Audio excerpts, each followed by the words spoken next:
All right, folks, lots to talk about with our next guest. Joining us now, Susan Ferrechio, Chief Congressional Correspondent for the Washington Examiner. Hello, Susan. Hi, Steve. All right, great to talk to you again. Let's go down a bunch of issues here. First of all, silly me, I thought that the troops were already sent to the Ebola countries, which I vehemently disagree with. But I see that both the House approved the money for that trip yesterday, and one senator in particular, James Inhofe, gave permission, lifted his blocking his hold on the mission funding as well. Correct?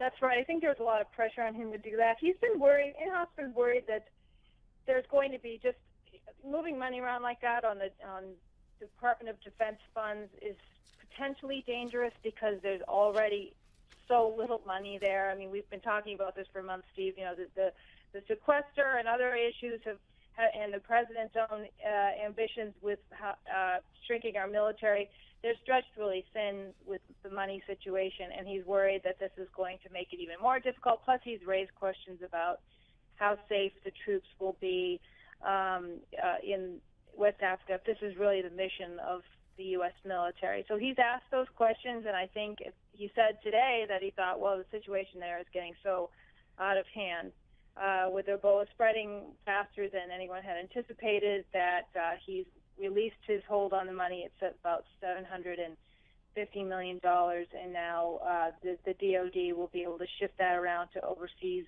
contingency operations. Well, and that's what's happening there. Yeah, all right. Now, on the Gitmo front, I mean, that's something we haven't heard about in a long time, and certainly the president could use the cover of everything else to do this. But John Boehner has spoken up and said that any plan to close Gitmo and circumvent the law, whereas you bring prisoners to the U.S., would be lawless. Right, and I'm reading now a statement from John Cornyn, who is a leader in the Senate Republicans, and he was saying that he's disagreeing with this as well, and that he feels like the president's trying to fulfill a campaign promise. Well, what exactly is the president? What's brought this up? I hate to interrupt. What has reignited this? I mean, is there talk now that I've missed that the president is ready to do this, poised to do this?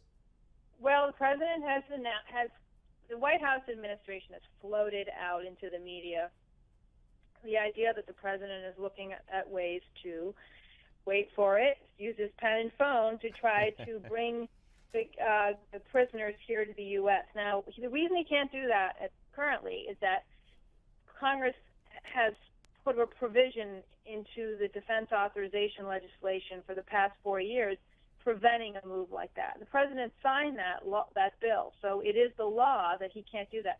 So he's looking for a way to circumvent that and find a loophole in the law that will allow him to close Guantanamo Bay, which of course is he's looking at his legacy at this point. Remember, he campaigned on closing the prison, and it was a huge promise he made to the base. And now here we are approaching a very pivotal midterm election. What better way to excite his base and to announce he's going to try to make this move? And you're getting, I think, an expected reaction from opponents who are kind of calling this out as a campaign move. Right. A potentially dangerous one. I think there's a real question: where will we put these prisoners? Absolutely, and at this time of fear with ISIS and everything else. Now, speaking about the base, let's go to the other base. I want you to hear something that Mike Huckabee said yesterday, saying that if the Republican Party abandons the sanctity of marriage, he's gone. Listen. And if the Republicans want to lose guys like me and a whole bunch of still God-fearing, Bible-believing people, go ahead and just abdicate on this issue, and while you're at it, go ahead and say abortion doesn't matter either. Right. Because at that point, you lose me. I'm gone. Right. I'll become an independent. I'll start finding people that have guts to stand. I'm tired of this. All right. Where is the party heading, and does that affect things? Yeah, I mean, this is not a new theme. Not a new theme. Now, the last election, 2012, you heard people like Rick Santorum and others say that they are isolating themselves. So the Republican Party is pushing away some of its key base voters by trying to moderate itself on really important social issues. And now Mike Huckabee is coming out and saying, hey, if you do that, you're going to lose a lot of support. I think there's evidence for that. I mean, there's some indication people believe that Mitt Romney moderated himself to the point where they simply were not excited enough to come out and vote. So, Susan, do you think that that the Republican Party will take a pass on this marriage thing and let it just be whatever it is? I know that they're hearing it from both sides. So you hear Mike Huckabee saying what he's saying, but you also hear people who are more moderate saying, look, this is not a good fight for us to have right now. It's really an issue over who they think they're going to get to vote for. That's what it all comes down to. Absolutely, Susan. We're up against the clock. I gotta let you go. I appreciate it, Susan Ferrechio from the Washington Examiner, folks, and we'll be right back with this hour's American Moment. Don't go away.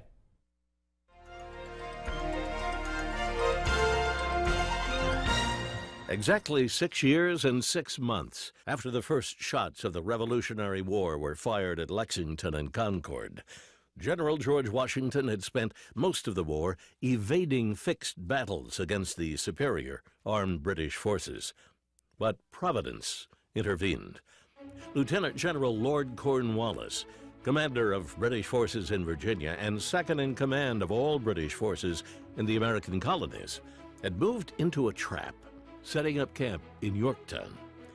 Located on a peninsula and facing the York River, Cornwallis was easily encircled by Continental Army troops on one side and a powerful French fleet on another. On October 6th, Washington's army, now reinforced with 5,500 French troops, were making preparations for their planned assault on the 9th. At the same time, a French fleet, numbering 28 ships of the line, had prevented any chance of a British escape by water. By mid-month, the British were cut off from their supply lines, denying them much-needed food and ammunition.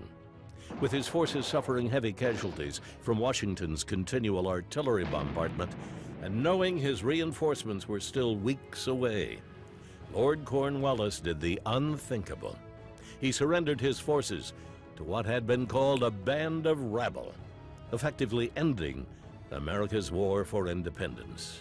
The date was the 19th of October, 1781.